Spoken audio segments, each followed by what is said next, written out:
Quel iPhone acheter en 2026? La réponse dans cette vidéo, parce que oui, ça fait maintenant plusieurs semaines qu'Apple a annoncé les iPhone 17, iPhone Air, iPhone 17 Pro Max, et une fois qu'Apple annonce tous ces iPhones, on va pouvoir choisir, et surtout pour quel type de profil. Donc dans cette vidéo, je vais vous aider à choisir votre futur iPhone, mais avant de commencer la vidéo, si vous n'êtes toujours pas venu à la chaîne YouTube, abonnez-vous, elle est 100% high-tech, n'oubliez pas d'activer la petite cloche de notification pour être notifié lorsque je fais une vidéo, et bien entendu à mes autres réseaux sociaux, c'est-à-dire Instagram et TikTok. Et si vous voulez faire des bons plans smartphone, écouteurs et notamment un futur iPhone que vous allez choisir dans cette vidéo, n'hésitez pas à aller sur mon site lorenzo-tech.fr qui se trouve directement en bas dans la description. Alors avant de commencer la vidéo, sachez que je vais commencer par des smartphones reconditionnés, donc par des iPhones reconditionnés pour ceux vraiment qui ont des petits budgets. Donc vous l'aurez compris, je ne vais pas proposer que les derniers modèles, sinon ça serait un petit peu simple.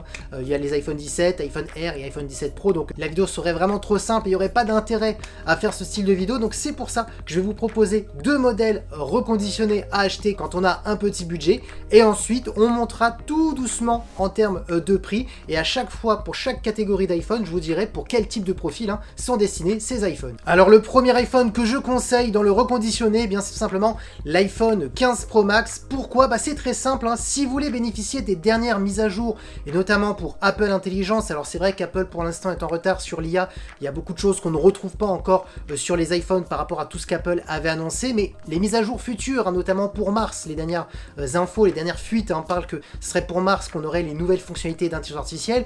Pour pouvoir en bénéficier, eh bien il faut avoir minimum l'iPhone 15 Pro qui possède la puce A17 Pro. Tous les iPhones en dessous ne pourront pas avoir Apple Intelligence, donc je trouve ça un petit peu dommage.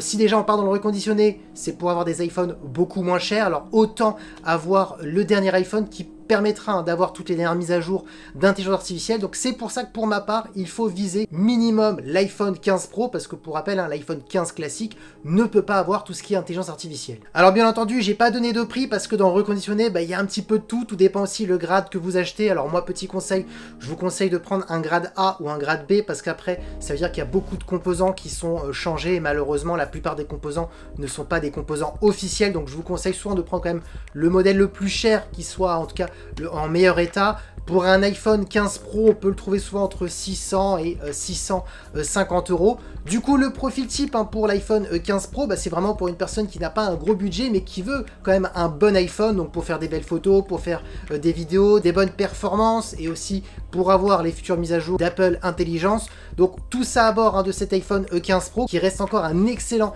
smartphone. Donc c'est vraiment le premier palier qu'il faut acheter chez Apple quand on veut un iPhone reconditionné. Après, si bien entendu vous en fichez de Apple Intelligence et que vous n'êtes pas bien entendu quelqu'un de très exigeant, vous pouvez très bien prendre un modèle en dessous. Mais voilà, si on veut vraiment les dernières technologies, on veut toutes les dernières mises à jour, le minimum qu'il faut, c'est iPhone 15 Pro. Maintenant, en parlant du deuxième iPhone en reconditionné que je conseille, alors là c'est vraiment pour les personnes qui ont un plus gros budget dans le reconditionné et que vous voulez à tout prix l'iPhone le plus récent possible. Vous pouvez très bien retrouver un iPhone 16 Pro très intéressant en termes de prix dans le reconditionné. Donc après là, je vais pas vous donner des tarifs parce que souvent ça dépend des sites de reconditionnement et ça dépend aussi des grades, mais souvent on est à 200 euros plus cher par rapport au premier. C'est normal qu'il coûte plus cher parce qu'il est plus récent.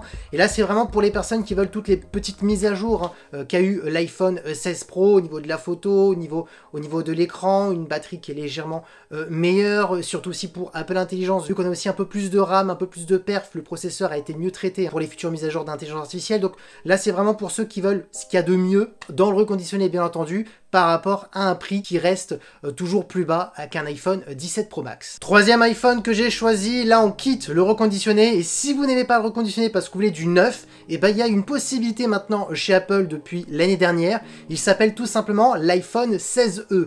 Alors oui, l'iPhone 16e a été beaucoup critiqué par certains et d'autres plutôt applaudi, et quand on voit les ventes qui sont excellentes, on voit plutôt que Apple a bien fait d'avoir sorti cet iPhone 16e qui est vraiment le début du haut de gamme. Petit rappel, il est annoncé au tarif de 719 euros, mais grâce à Amazon, Fnac, Boulanger qui aiment bien accélérer encore un peu plus les ventes, souvent il est en promotion à 679 euros, donc ce qui reste quand même toujours très intéressant pour avoir un iPhone à ce tarif. Alors oui, il y a quelques concessions, on n'a qu'un seul capteur photo, donc en termes de polyvalence, on n'y est pas, on n'est pas comparé à un iPhone 16 ou même à un iPhone 16 Pro Max. Je parle surtout pour sa catégorie parce qu'on est sur un iPhone 16e, c'est pour ça que je parle pas des les iPhone 17. Ensuite, au niveau de l'écran, on est sur un écran AMOLED, mais certes toujours du 60 Hz. Par contre, les performances, on a pratiquement presque le même processeur qu'un iPhone 16 classique, donc ça c'est le côté positif, sauf avec 2 cœurs en moins.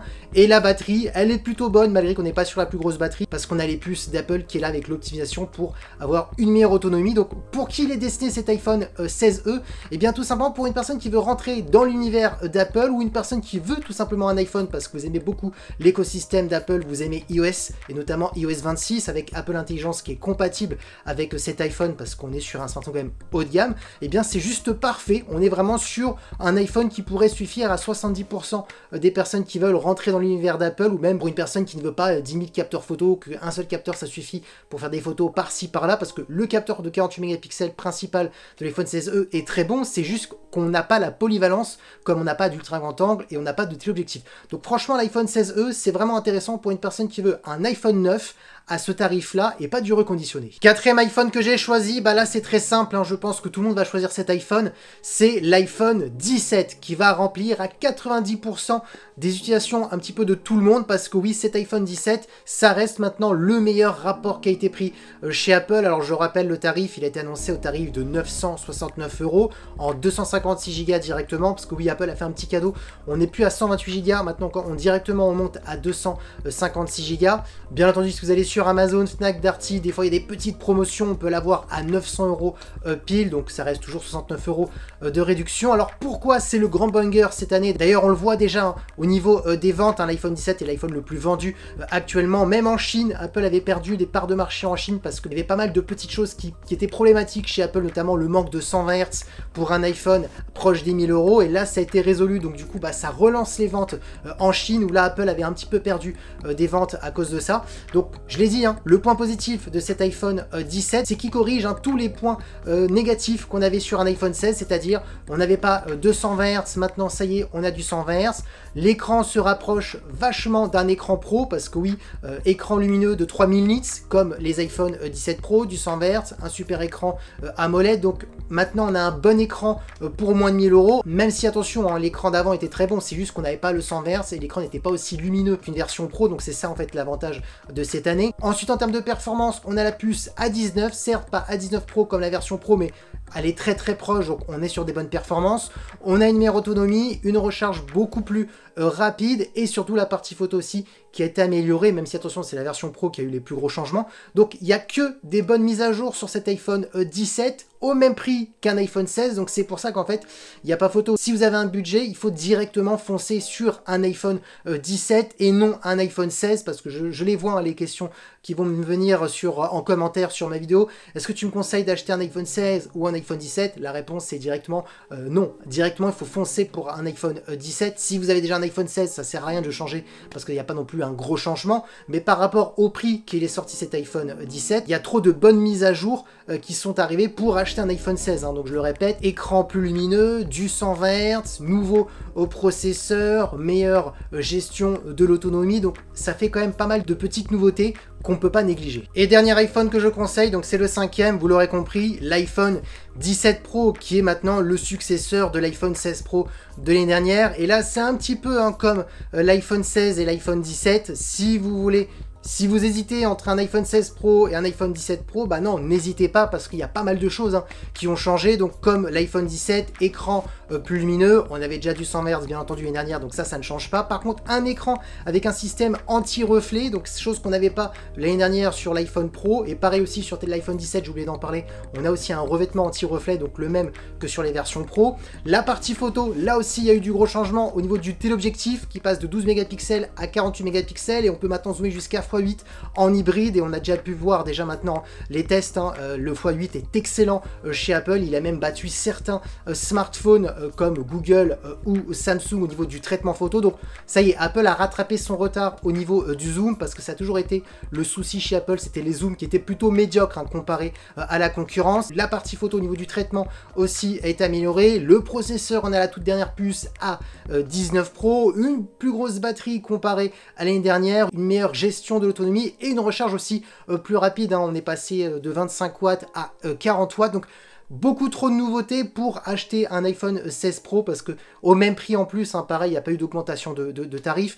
Pour le même prix, si vous avez le choix entre un 16 Pro et un 17 Pro, ce qui est un peu d'ailleurs compliqué de trouver au même prix un iPhone 16 Pro que le 17 Pro, donc foncez directement sur l'iPhone 17 Pro qui reste le banger d'Apple. Du coup, petit récapitulatif, si vous voulez un iPhone reconditionné parce que malheureusement vous n'avez pas le budget, minimum iPhone 15 Pro ou 15 Pro Max, hein, si vous voulez le grand écran. Pourquoi? Parce que si vous voulez Apple Intelligence et toutes les nouveautés d'intelligence artificielle d'Apple qui arriveront par la suite, il faut minimum un iPhone 15 Pro. Si ça vous intéresse pas, pourquoi pas, vous pouvez prendre un iPhone inférieur mais pas trop loin non plus pour pouvoir avoir plusieurs années de mise à jour par la suite, hein, il faut penser aux mises à jour quand même.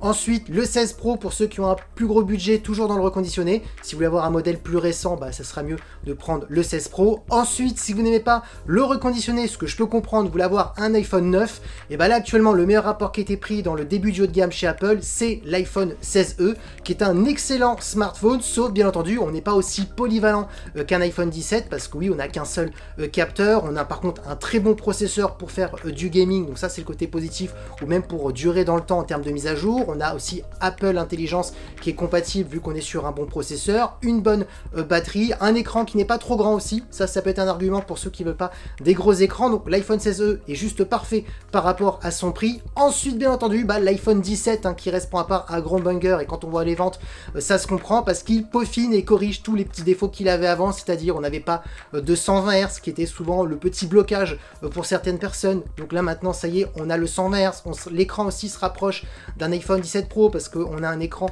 qui possède un système anti-reflet, un écran qui monte jusqu'à 3000 nits, on a aussi deux très bons capteurs photo, on a aussi un bon processeur pour faire du gaming, du montage pour ceux qui font beaucoup de vlogs et qui font tout sur leur smartphone, donc ça c'est vraiment le côté positif. Et ensuite pour terminer, le gros banger c'est l'iPhone 17 Pro Max, excellent photophone qui corrige maintenant le problème de zoom. Avant quand on zoomait jusqu'à x8, x10, la qualité était plutôt médiocre, maintenant le problème a été corrigé. On a aussi un nouveau système de refroidissement, donc intéressant pour ceux qui ont besoin de pas mal de performance, notamment pour le gaming. C'est une grande première pour Apple d'avoir une chambre à vapeur à l'intérieur. Le design aussi qui a beaucoup changé, donc pour ceux qui veulent du renouveau, voilà, c'est vraiment l'iPhone 17 Pro qu'il faut acheter, ou 17 Pro Max si vous voulez avoir une grande taille. Il n'y a pas photo comparé aux versions de l'année dernière. Et pour certains, vous allez vous dire, mais pourquoi tu ne parles pas de l'iPhone Air? C'est très simple, c'est comme pour Samsung, pour ma part, un smartphone qui est juste extrêmement fin et qui perd en polyvalence au niveau de la photo, qui perd en polyvalence au niveau des performances, où malheureusement on fait pas mal de sacrifices pour un tarif qui est extrêmement élevé. Moi pour ma part, je ne suis pas client et je ne conseille pas d'acheter ce smartphone. Et d'ailleurs, ce qu'on peut voir, c'est que la plupart des journalistes tech, youtubeurs, on est à peu près tous quand même d'accord par rapport au prix. Ça reste trop élevé par rapport à ce que l'iPhone Air propose. Et comme chez Samsung, qui est la deuxième marque qui propose aussi des smartphones extrêmement fins, même le Edge aussi ne vaut pas le coup par rapport au prix qu'il a été annoncé. Donc c'est pour ça que je ne l'ai pas mis, parce que dans ce classement, il faut vraiment mettre les meilleurs smartphones par rapport au tarif. Du coup, en commentaire, dites-moi quel iPhone vous avez acheté cette année ou quel futur iPhone vous allez acheter. Est-ce que vous êtes plutôt d'accord avec mon classement pour acheter son futur iPhone pour l'année 2026, parce que oui, c'est quel iPhone acheter en 2026. Dites-moi si cette vidéo vous a aidé, et n'hésitez pas aussi à aller voir mon site internet lorenzo-tech.fr où je propose les meilleurs tarifs, notamment pour Apple, mais il n'y a pas que du Apple, il y a aussi du Google, il y a du Samsung, du Honor, voilà, j'ai pas cité toutes les marques, donc n'hésitez pas à aller voir mon site qui est en description sous cette vidéo, parce que oui, la vidéo est terminée. J'espère que la vidéo vous a plu. Si c'est le cas, n'oubliez pas le petit pouce like, de vous abonner sur cette chaîne YouTube et d'activer la petite cloche de notification pour être notifié lorsque je fais une vidéo, et bien entendu à mes autres réseaux sociaux, c'est-à-dire Instagram et TikTok. Et sur ce, je vous dis à très bientôt. C'était Lorenzo High Tech. Ciao!